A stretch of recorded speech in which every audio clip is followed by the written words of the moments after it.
अस्सलाम वालेकुम dear student, आज हम केपीके क्लास 9 का एक्सरसाइज 1.6 में क्वेश्चन नंबर 1 सॉल्व करेंगे और इसमें जो थ्योरी है वो भी मैं साथ साथ पढ़ाऊँगा। क्वेश्चन नंबर 1 में है solve the following system of linear equation using inversion method. आप linear system of linear equation को सॉल्व करें, लेकिन किस मेथड से? इन्वर्जन मेथड से। सबसे पहले ये तो हमें पढ़ा है कि इक्वेशन क्या है। जिस तरह हमने पढ़ा था कि अलजबरा भी हमने पढ़ा है कि अलजबरा का वर्ड्स कहाँ से डिराइव्ड है। अलजबरा का वर्ड्स अरबिक वर्ड अलजबर से निकला है, जिसका मतलब है रीस्टोरिंग। और फिर हम ये भी पढ़ा था कि अलजबरा को हमने क्लासीफाई किया है 2 कैटेगरीज में। एक है अलजब्रिक सेंटेंस और एक है अलजब्रिक एक्सप्रेशन। तो अलजब्रिक, अगर आपको अलजबर के बारे में पता नहीं है तो फिर आप देख सकते हैं, इसी ही चैनल पे है इंट्रोडक्शन टू अलजबरा। तो हमने सारी वीडियो अलजबर पे की हैं कि अलजबरा क्या है, टर्म क्या है, एक्सप्रेशन क्या है, पॉलिनोमियल क्या है, टाइप्स ऑफ एक्सप्रेशन क्या है, ये सारे हमने किए हैं। लेकिन आज जो हमारा मेन टॉपिक है वो चूँकि linear system of linear equation है, तो इस वजह से मैं ब्रीफली थोड़ा रिव्यू करता हूँ। बाकी हम इस क्वेश्चन को सॉल्व करेंगे। तो अलजबरा को हमने 2 कैटेगरीज में डिवाइड किया है। एक है अलजब्रिक सेंटेंस और दूसरा है अलजब्रिक एक्सप्रेशन।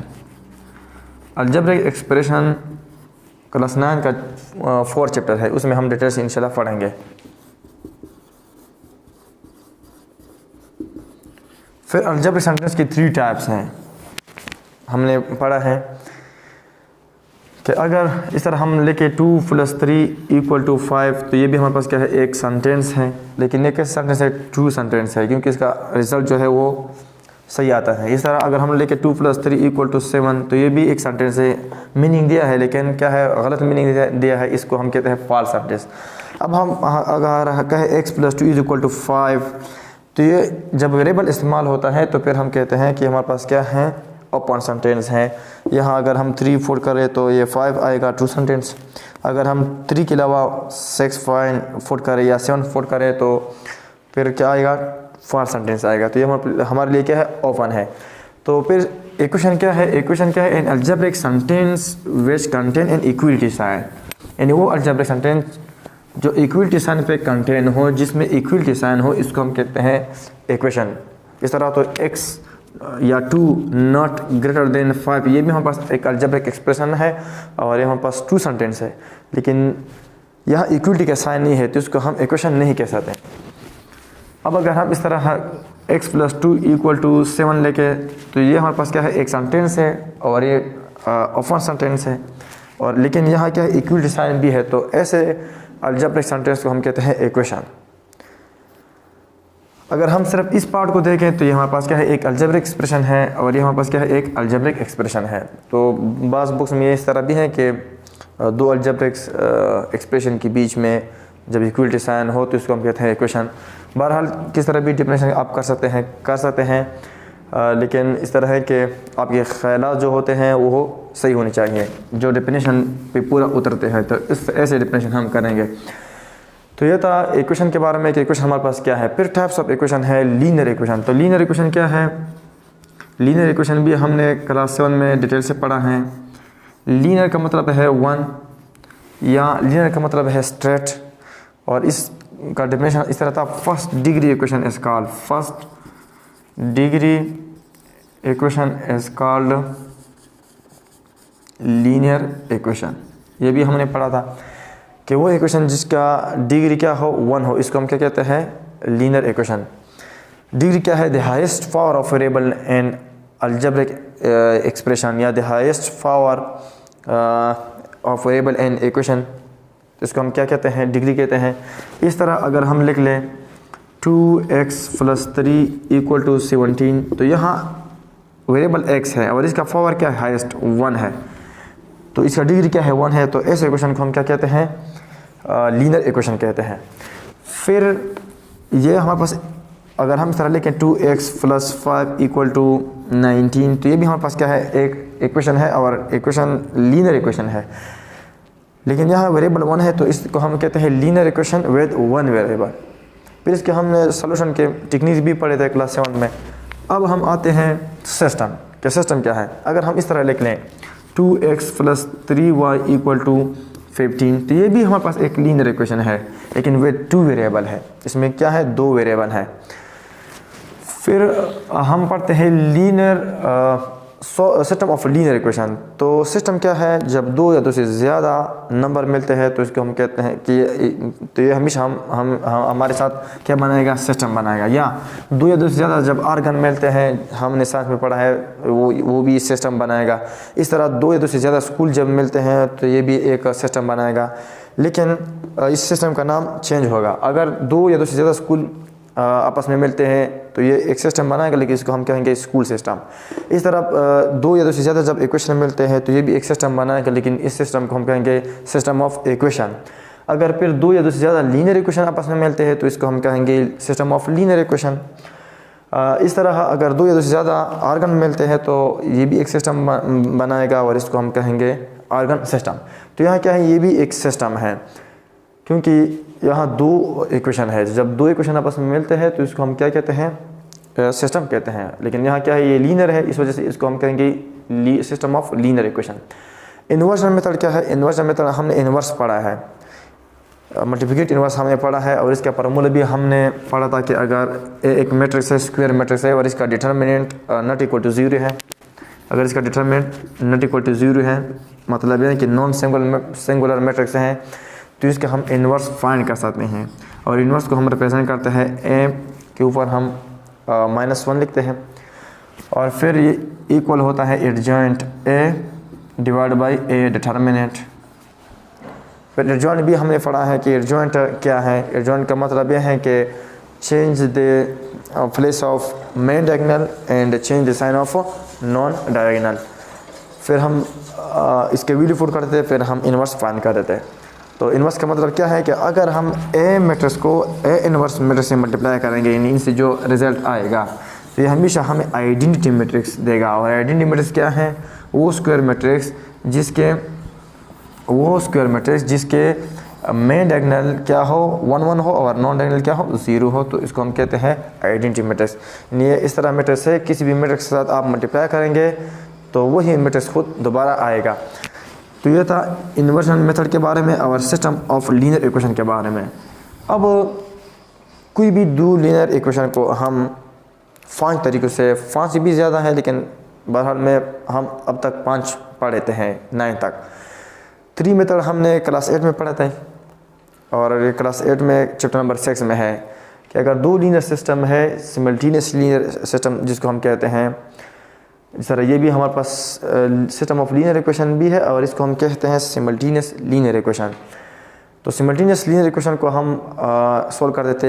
एक मेथड उसका नाम था इक्वेटिंग देयर कोएफिशिएंट, कि हम किसी भी 2 वेरिएबल के कोएफिशिएंट को इक्वल कर देते हैं। फिर हम एडिशन या सब्ट्रैक्शन करते थे। इस तरह हम एक वेरिएबल का वैल्यू फाइंड करते थे, और वो उस वेरिएबल का वैल्यू हम किसी इक्वेशन में पुट कर देते, तो दूसरे वेरिएबल का वैल्यू भी हम मालूम कर देते।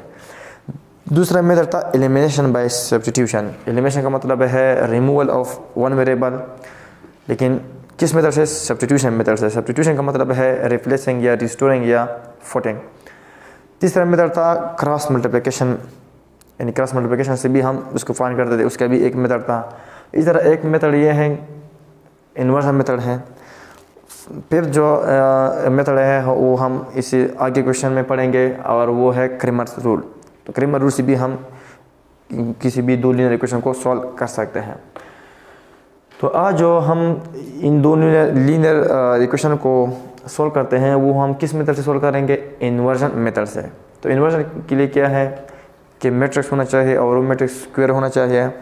दूसरे है कि उसका डिटर्मिनेंट नॉट इक्वल टू 0 होना चाहिए, मतलब नॉन सिंगुलर मैट्रिक्स होना चाहिए। फिर हम एडजॉइंट फाइंड करेंगे, इसके बाद हम इस इक्वेशन को सॉल्व कर सकते हैं। तो इसको हम किस तरह सॉल्व करते हैं इन्वर्जन मेथड से, साथ साथ मैं स्टेप भी बताऊंगा और क्वेश्चन की भी सॉल्व करूंगा। तो इसको हम इस तरह सॉल्व कर सकते हैं कि हम ये लिख लें 2x + 3y = -1, और इसको हम नाम देते हैं इक्वेशन नंबर 1। फिर हम लिखते हैं x - y = 2, और इसको हम नाम देते हैं इक्वेशन नंबर 2। अब ये 2 इक्वेशन हैं। और ये सिस्टम ऑफ इक्वेशन भी है, इस सिस्टम ऑफ इक्वेशन है, लेकिन यहाँ लीनियर है तो इस वजह से ये सिस्टम ऑफ लीनियर इक्वेशन है। अब हम इससे इसको हम मैट्रिक्स के फॉर्म में लिखते हैं कि इसको हम मैट्रिक्स के फॉर्म में किस तरह लिखेंगे। तो आसान है, इसको हम इस तरह लिखेंगे, right these equation in matrix form.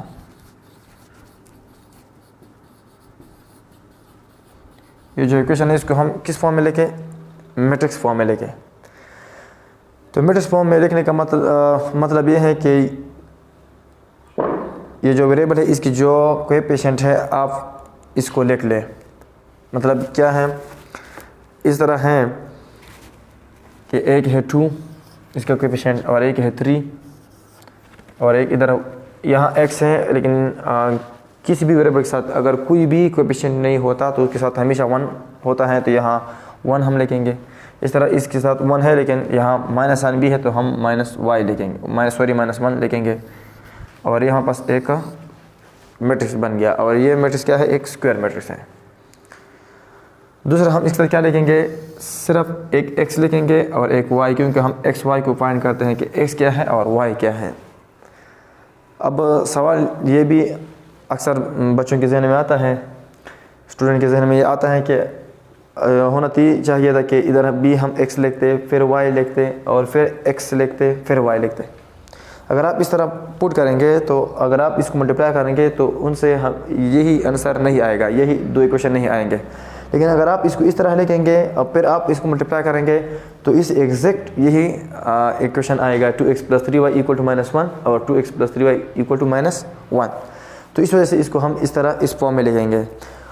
अब इसके कॉलम कितने हैं, नंबर ऑफ कॉलम 2 है, मतलब इसका ऑर्डर हम पहले लिखते हैं 2/2 और इसका जो ऑर्डर है वो क्या है, 2/1 है। तो इसके नंबर ऑफ कॉलम और इसके नंबर ऑफ रो इक्वल है, तो ये आपस में मल्टीप्लाई हो सकते हैं। तो जब इसको हम मल्टीप्लाई करेंगे इसके अगर हम मल्टीप्लाई करेंगे तो फिर इसे यही क्या आएगा, 2 इक्वेशन आएंगे और फिर हम लिखेंगे इक्वल और हम लिखते हैं -1 और फिर 2। मतलब यह है कि अगर हम इसको मल्टीप्लाई करेंगे तो ये इक्वेशन हमें देंगे और साथ साथ ये इसकी बराबर है, तो इस वजह से इसका हम भी मैट्रिक्स में लिखते हैं, क्योंकि सारे हमने किस फॉर्म में लिख लिया, मैट्रिक्स के फॉर्म में लिख लिया। अब हम ये जो इक्वेशन है सॉरी मैट्रिक्स है, ये मैट्रिक्स है, इसका तो हम डिटरमिनेंट फाइंड नहीं कर सकते। क्योंकि ये तो स्क्वायर मैट्रिक्स नहीं है, सिर्फ यही मैट्रिक्स क्या है, स्क्वायर मैट्रिक्स हैं। अब इसको हम सपोज नाम देते हैं कि ये हमारे पास क्या है, और इसको हम कहते हैं कोएफिशिएंट मैट्रिक्स, इसको हम कहते हैं कांस्टेंट मैट्रिक्स। अब हम इस मैट्रिक्स को क्या देते हैं, नाम देते हैं कि लेट a = a हमारे पास बराबर है 2 3 1 -1 और x हमारे पास बराबर है, x अननोन है, मैट्रिक्स है और वो है x y, और b हमारे पास बराबर है कांस्टेंट मैट्रिक्स के जो -1 और 2 है। अगर आप ax को मल्टीप्लाई करें, अगर हम a और x को मल्टीप्लाई करेंगे तो हमें क्या देगा, b मैट्रिक्स देगा। अब हम पॉइंट क्या करते हैं, x को पॉइंट करते हैं, क्योंकि x नामालूम है तो a को उधर शिफ्ट करेंगे। तो जब हम a को इधर शिफ्ट करेंगे तो क्या आ जाएगा, b/a आ जाएगा। अगर हम a को ऊपर ले जाएंगे तो इसका पावर चेंज होगा, तो a-1 यानी a इनवर्स इंटू b। या हम इसको इस तरह भी कर सकते हैं, तो b हमारे पास क्या एक कांस्टेंट मैट्रिक्स है और a बराबर है, अगर हम a मैट्रिक्स और x मैट्रिक्स को मल्टीप्लाई करें तो हमें कौन सा मैट्रिक्स मिलेगा, b मैट्रिक्स जो कांस्टेंट मैट्रिक्स है। अब हम पॉइंट क्या करते हैं, x मैट्रिक्स पॉइंट करते हैं, क्योंकि x मैट्रिक्स में x y हैं, अननोन है, तो ये a को हम क्या करेंगे, इधर से हम शिफ्ट करेंगे। तो किस तरह शिफ्ट करेंगे कि अगर हम both side a inverse multiply करें, यहाँ भी और यहाँ भी, मतलब यह है कि अगर हम इधर भी a इनवर्स a के साथ मल्टीप्लाई करें और इधर भी, तो हमें क्या मिल जाएगा, ए इनवर्स और ए अगर आप मल्टीप्लाई करते हो इसे आइडेंटिटी मैट्रिक्स मिलेगा हमें, और आइडेंटिटी मैट्रिक्स अगर आप एक्स के साथ मल्टीप्लाई करेंगे तो फिर हमें क्या मिलेगा, एक्स मिलेगा। तो एक्स किसके बराबर है, X is equal to A inverse into B.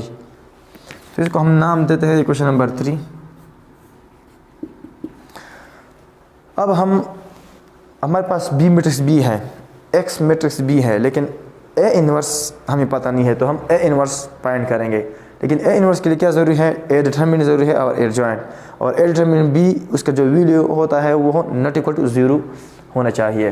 तो इस वजह से सबसे पहले हम क्या फाइंड करेंगे, ए डिटरमिनेंट फाइंड करेंगे, क्योंकि बी मैट्रिक्स भी हमें मालूम है और X matrix B, X matrix का वैल्यू तो हम फाइंड करते हैं और वो क्या है, एक्स वाई है। बी मैट्रिक्स का वैल्यू हमें मालूम है -1 2 है, लेकिन एक्स का वैल्यू हमें ए का मतलब ए इनवर्स हमें मालूम नहीं है, ए इनवर्स हम फाइंड करेंगे, फिर इन सारों को इक्वेशन नंबर 3 में फुट करेंगे। तो इधर हम लिखते हैं कि ए मैट्रिक्स हमारे पास किसके बराबर है, ए मैट्रिक्स बराबर है 2 3 और 1 -1। फिर ए डिटरमिनेंट किसके बराबर है, ए डिटरमिनेंट इक्वल है 2 3 1 -1। तो ए डिटरमिनेंट इक्वल है, मेन डायग्राम को मल्टीप्लाई करो, 2 मल्टीप्लाई बाय -1 -2, फिर माइनस लिखेंगे और 1 मल्टीप्लाई बाय 3 3, और 2 - 3 equal to -5 not equal to 0। So multiplicative inverse as exist, so multiplicative inverse as exist, multiplicative inverse क्या है, एग्जिस्ट है। अब इसका हम क्या फाइंड करते हैं, अब हम फाइंड करेंगे एड जॉइंट। तो हम क्या फाइंड करते हैं, एड जॉइंट फाइंड करते हैं। तो इधर हम फाइंड करेंगे एड जॉइंट।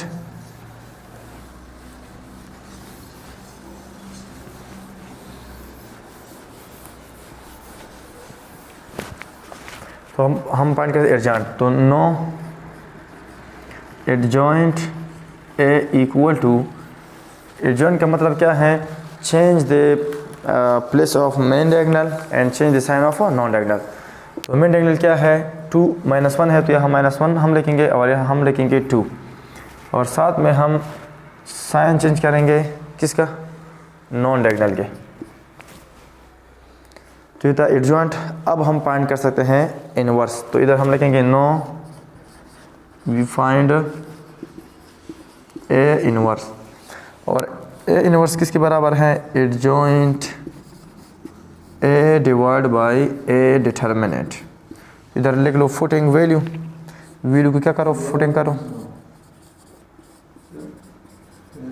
तो ए इनवर्स किसके बराबर होगा, A inverse equal to adjoint A, adjoint ये है -1 -3 -1 2 डिवाइड बाई ए डिटरमिनेंट किसके बराबर है, -5।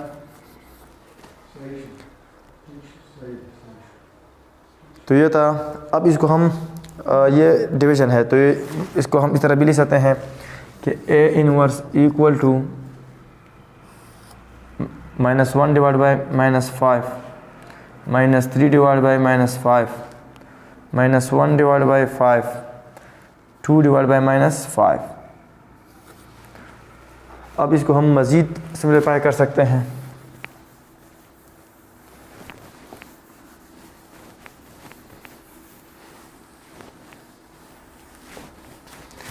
तो इधर हम लिख सकते हैं ए इनवर्स इक्वल टू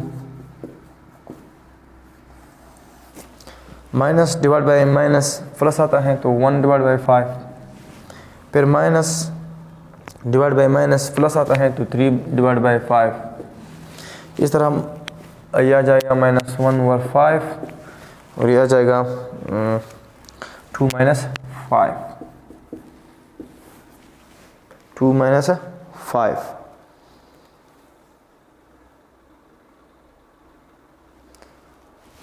ये -5 है तो ये आ जाएगा +5। तो ये था ए इनवर्स। अब हम इस सारी वैल्यू में कहाँ पुट करेंगे, क्वेश्चन नंबर 3 में। तो इधर हम लिख सकते हैं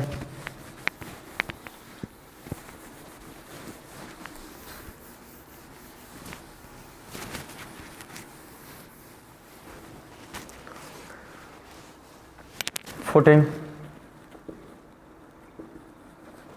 the values in equation 3 में क्या पुट करो, वैल्यूज को पुट करो। तो x equal to a inverse into b, x का वैल्यू क्या था xy था, तो इधर हम लिखेंगे xy equal to a inverse का वैल्यू क्या है, वो है 1/5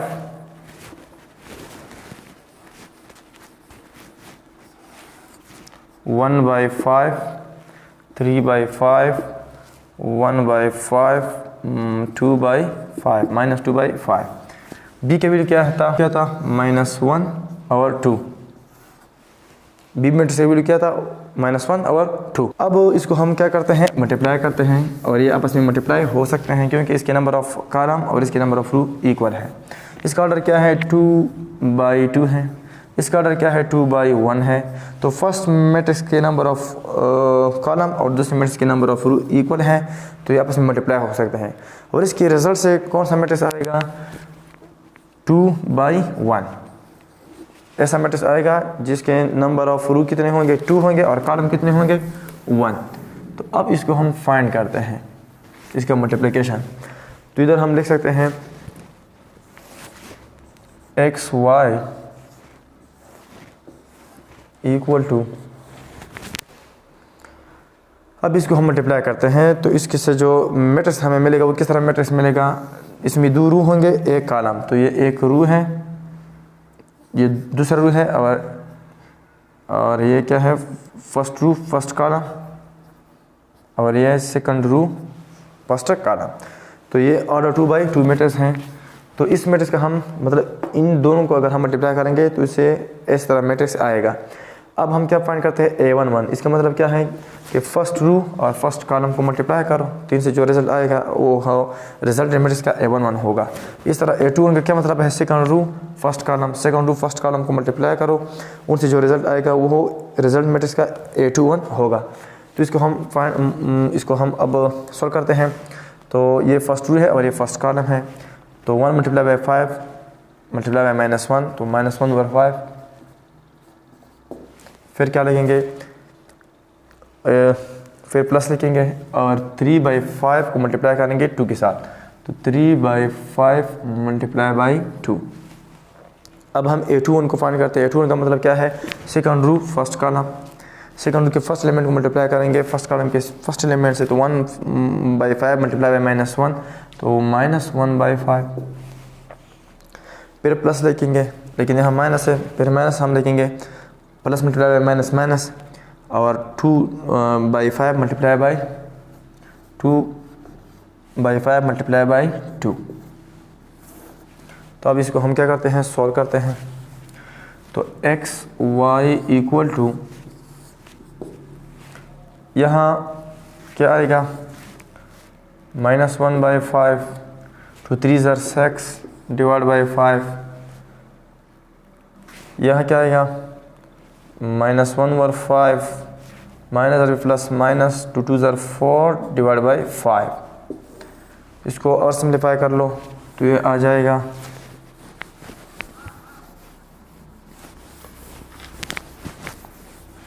xy इक्वल टू,